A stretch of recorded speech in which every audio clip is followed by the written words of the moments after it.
This is ChangeMakers with Katie Gore, finding the right solutions for the affordable housing community.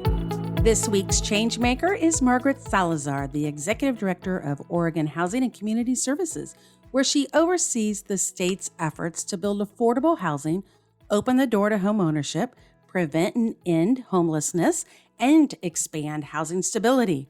Margaret also served on the HUD Agency Review Team for the Biden-Harris Presidential Transition Team, and she serves as Vice Chair for the National Council of State Housing Agencies. Margaret, welcome to the podcast. Thank you so much. I'm thrilled to be here. You grew up in Oregon, and now you find yourself back again. What started you on the path to work in this industry, and how has your journey evolved over time? Yes, I did. I grew up here in Oregon. I actually grew up in a small family cherry orchard outside of Portland. And so, my childhood was really spent in rural communities, working with farm workers and small fruit growers and other rural community members, and then moved to Portland later and worked in urban areas. So I think one of the things that's always been interesting for me is kind of understanding the housing needs of folks in small rural communities, our farm worker communities, as well as in cities, and sort of having that dual perspective. But what really got me started in housing, I always knew that I wanted to, work in social justice issues. I was working in philanthropy, funding community organizations across the Western states, working on an array of issues. And I got involved in a local campaign in the city of Oakland, California, around affordable housing and eviction protections. And that's really where I got the housing bug. This was in the late 1990s. I was starting my career in the Bay Area. And of course, this was the first .com revolution, and folks were swarming into the Bay Area to work in the tech industry.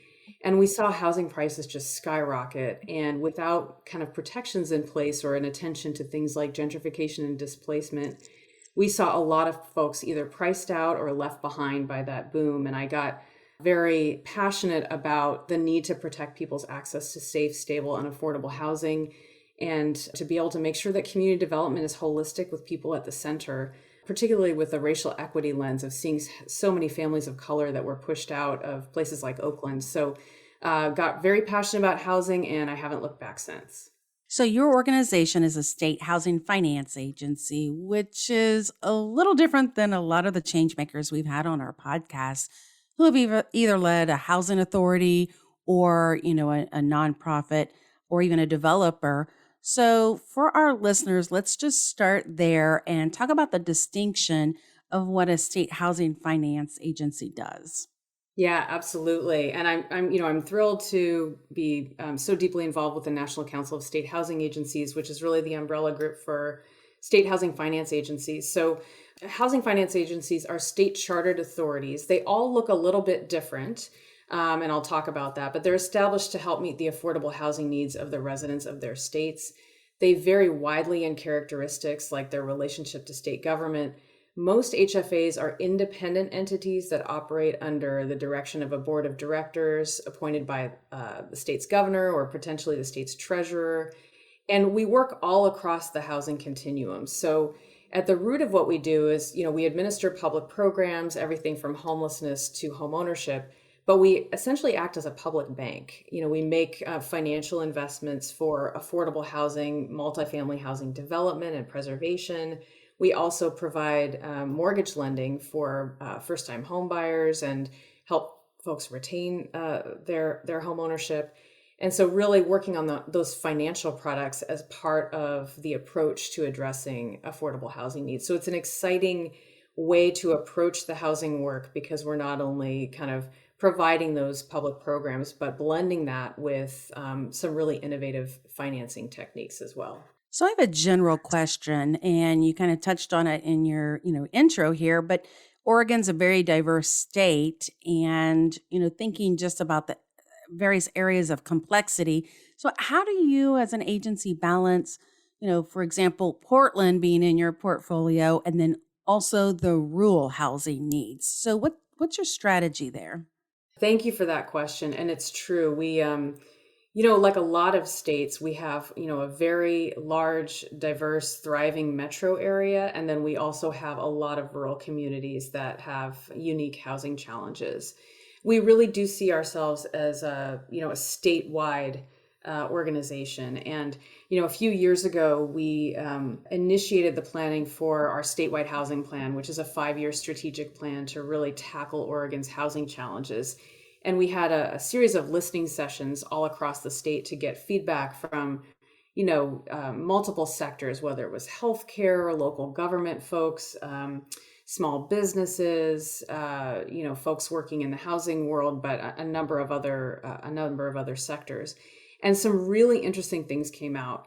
So one of the things that came through was that there were some very similar challenges and interests that were expressed, no matter whether you were in the core of Portland or you were in a small town meeting on the coast or in the mountains. Folks really called out our state's very steep challenge around homelessness. We have one of the highest homelessness rates in the country, and we have one of the very highest rates of unsheltered homelessness. A lot of folks are living outside in our state, and particularly families with children and veterans, and we have one of the highest rates of rural unsheltered homelessness. I think that was really eye-opening, especially for folks in the city of Portland, understanding when these kind of reports came out that there was so much in common with rural and urban communities. And so one of the things that came out of our planning process was a laser focus on permanent supportive housing as a strategy that was really called out for by name, again, not just in the central city of Portland, but in a lot of these small rural communities that wanted to learn what our urban communities were already putting into practice with permanent supportive housing, with sort of service enriched housing of affordable housing properties that had services and resident services as well as rental assistance on site. And so that launched us into a statewide effort around permanent supportive housing. So that's one piece where we saw the commonality come through.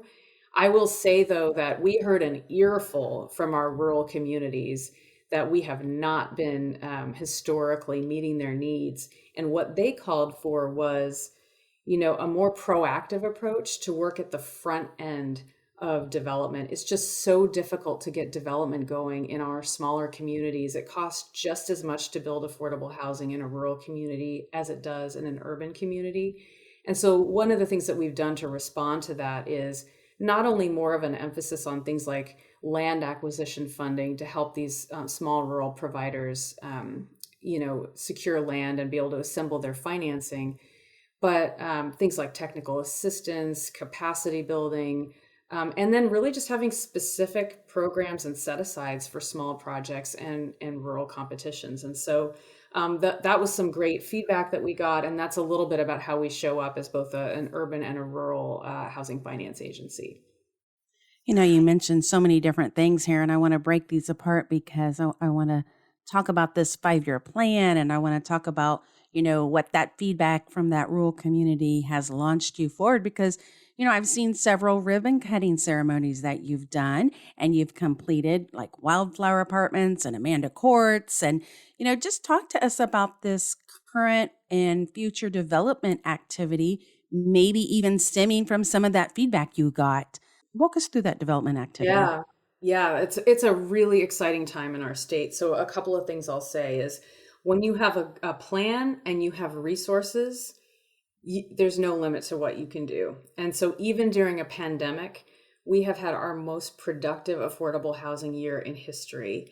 In the statewide housing plan, we put out an ambitious goal of financing 25,000 affordable homes over the course of 5 years. And for a small state like Oregon, that's a pretty lofty goal. And we're exceeding that goal. And the reason why is because a couple of things. One is our governor and our legislature has just really come through with historic levels of funding for affordable housing development through bond financing that we've paired with federal low-income housing tax credits. And so it's created a whole new financing vehicle, the LIFT program is what it's called, to be able to reach all corners of our state. One of the exciting things about that program, to help us meet that 25,000 home goal, is that it has a set aside in statute, really a call out that the program is geared toward underserved communities, which is defined as rural communities and communities of color. So it's really been an exciting way for us to push the envelope on rural development with kind of explicit set-asides and kind of scoring incentives for rural developers to come forward with project concepts. We pair that state investment with low-income housing tax credit, 4% low-income housing tax credits for your savvy listeners. And we're able to stretch that financing and reach and get deals, delivered that would never have penciled out without that state investment. And so it's been a game changer for rural Oregon, and that's been one of the really exciting pieces. And then in terms of serving communities of color, it's also been an exciting way for us to meet our goals around equity and racial justice, with some exciting opportunities to fund culturally specific organizations, working with farm workers, working with tribes, working with so many of the diverse communities all across our state, with the African American community. So it's also been a way for us to have new partnerships and ways to provide housing resources to our diverse communities. And I'll just note that the Oregon legislature, we just adjourned our session for 2021. And the legislature has invested nearly $900 million in our state budget for this next biennium. Now, that is a staggering number. 2 years ago, I was excited we had a historic housing package. It was $350 million. So they have gone where they've never gone before with an unprecedented investment so that we can continue this work of creating housing and probably exceeding our production goals. That is a historic housing package. I mean, nearly $900 million. That really could, revolutionize the landscape of what you're doing. Have you guys set, goals or objectives? I'm sure you have, because how fun is it to spend $900 million on affordable housing? Tell us about those. Yes, absolutely. So again, what's exciting is that we saw, and I'll just back up maybe and talk a little bit about the statewide housing plan. So we have a big 5-year plan, and it has 6 major policy priorities. And really, these resources are aligned with those priorities. I'll just touch on a couple of them. So I mentioned one of those big goals is producing just affordable rental housing, the bread and butter of what we do in our industry. And so a lot of these resources, about half of those dollars, or just under half of those dollars, are for production of new affordable housing. A lot of it, geared toward about 50% of those dollars we're aiming to invest in rural communities, and 50% in urban communities. Those are soft set-asides. The other production dollars we received were for permanent supportive housing. So I mentioned that when we did the outreach for the statewide housing plan, we just really heard a lot of desire to get at the issue of chronic homelessness, to get at the issue of severe and persistent mental illness, to get at the issue of folks that are living outside, folks coming out of the criminal justice system, to be able to have that service-enriched housing. We created a goal of creating 1,000 permanent supportive housing units or homes within a 5-year period. So these dollars will help us with the production of more PSH, as well as the rental assistance that will need to dovetail with the permanent supportive housing, rental assistance and services. So it will all be in one package, which is, I think, really helpful and exciting for those folks. And one of the things that we've done is create something called a Permanent Supportive Housing Institute, which brings in a cohort of developers, service providers, local advocates to work together to come up with their concepts for permanent supportive housing so that they're ready to go when we're able to finance the project. So it'll be shovel ready. So that's been an exciting initiative as well. But a couple of other highlights in that package. There are new resources really for the first time in a significant way around homeownership. And that's that we're very excited about that, because we have some bold goals in our statewide housing plan around expanding our mortgage lending products, reaching more home buyers, getting folks that are really ready for homeownership out of rental housing to free up those units for folks that need them, and also to be able to create more homeownership supply.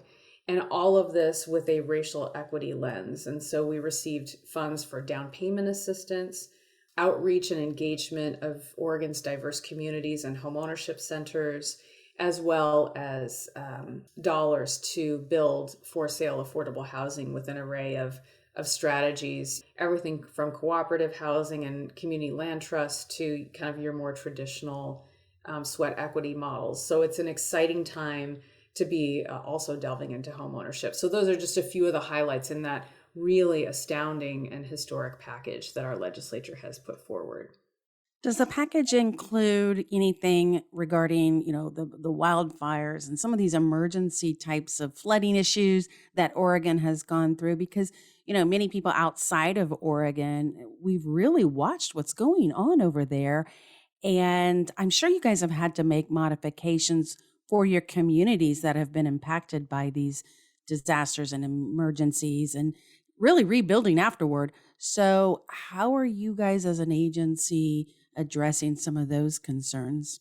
Thank you for that question. And I will just say, as of today, the day of this recording, we are watching on the edge of our seats what's happening in Southern Oregon with the bootleg fire near Klamath and Lake counties, and so many other fires that we're seeing sprouting up. So it's this fire season. I think we're all very, very nervous because we were hit so hard last year. So our hearts go out to folks that are fighting those fires and are struggling and facing evacuation orders. Last year, I think, was a wake-up call for all of us in Oregon. I know that our friends in California have been facing this as well, and we as a state housing agency have been called upon to respond. And I will just say, all the work that we've done collectively around climate, around kind of climate adaptation and the built environment has all kind of come full circle for us as OHCS to be able to respond to the historic fires last year. The legislature came through with a significant wildfire package of $150 million. And most of that is for kind of the built, kind of sticks and bricks dollars. So we are hard at work on intermediate housing development.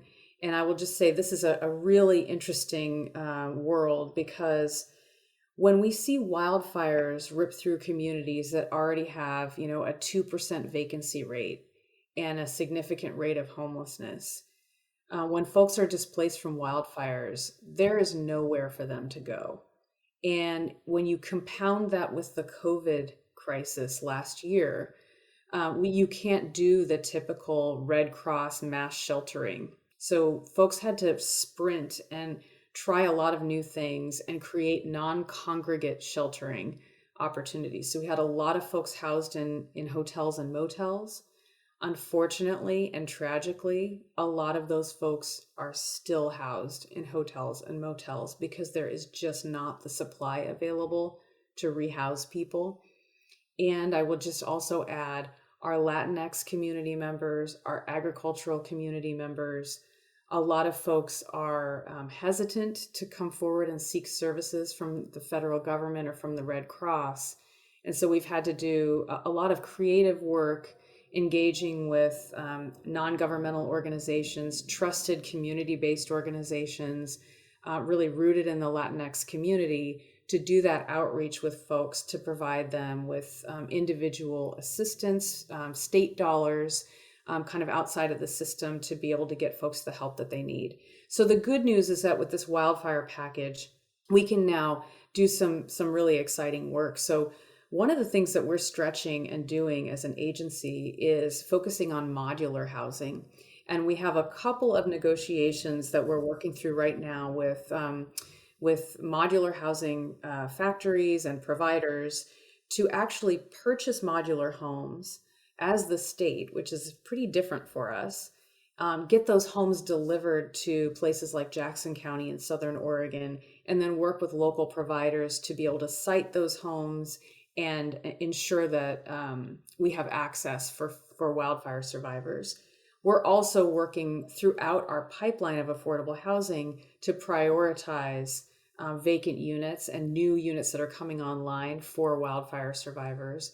And thankfully, we were able to create things like points and set-asides in our existing programs, like the LIFT program that I mentioned, to prioritize new development in wildfire impacted areas. And so we have about 150 new affordable homes that are in the development pipeline now in those wildfire areas. But we know it's not enough. So lots of creative thinking about whether it's RVs or manufactured housing, modular housing, to get quality homes on the ground quickly in these communities.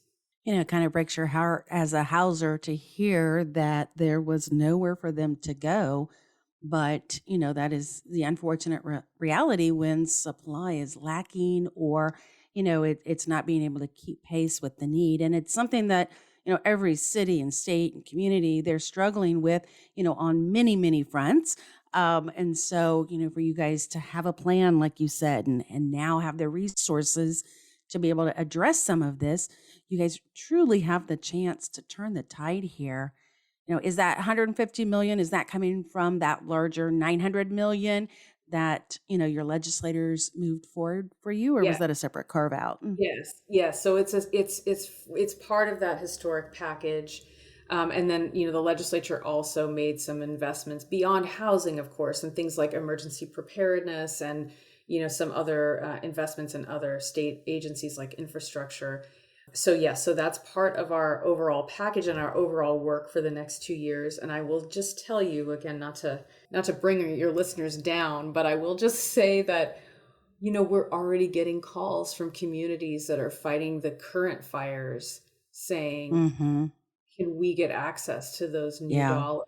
And that's just the reality of, this problem is not going away, the structural climate induced problem. And so we all need to have a different level of readiness. And, it makes us think about our longstanding housing programs and how we can position those to be effective at this issue. And I would just also put a call out there that we have not yet received any federal housing recovery dollars stemming from last year's wildfire. So I have to take a moment to make a pitch that we need community development block grant disaster recovery funds allocated for the Oregon wildfires in 2020. The state has stepped up. The federal government has been there in the form of FEMA, the direct response, but has not yet allocated any dollars for that rebuilding effort. And we really need the federal government to partner with us on this.